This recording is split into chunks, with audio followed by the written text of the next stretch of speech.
Hello there, I'm so glad you're here. My name is Melissa Lemon, and this is my Focusing on Forgiveness series, video number 15, I believe.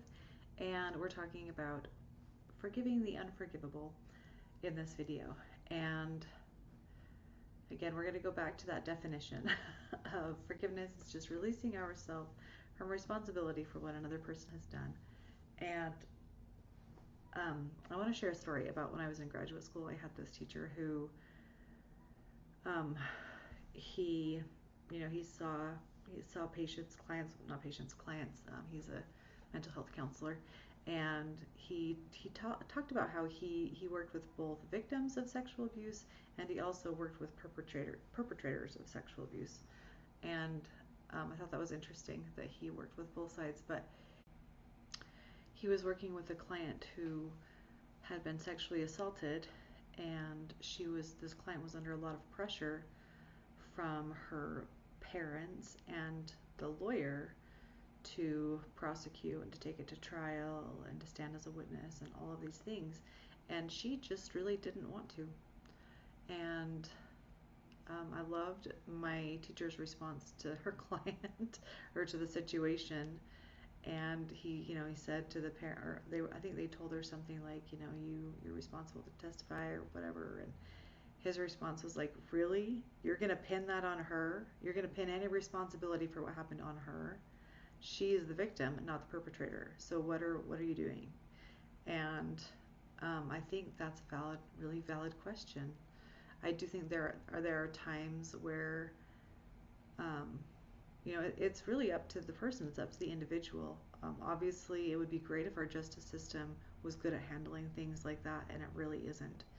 And so, it's kind of up to the person how much they're willing to put themselves through when they've already been through enough.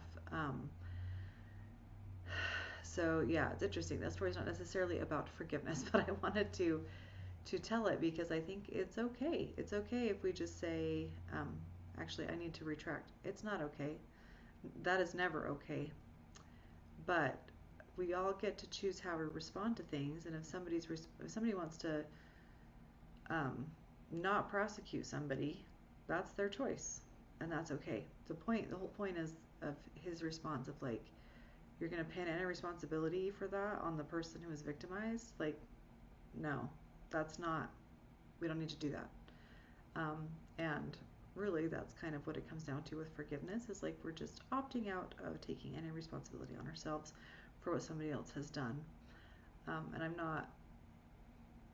not saying we shouldn't try to get justice, and we shouldn't, I think it's okay I think both sides are okay. It depends on what a person feels is right and what they can personally handle, honestly. And we're not the judge, which is the other big part of forgiveness, is recognizing that we are not the judge. So we're going to leave that to God, and we're going to opt out of feeling responsible for what other people do. We're going to take responsibility for our own actions, and that's life. That's how life is going to be good. So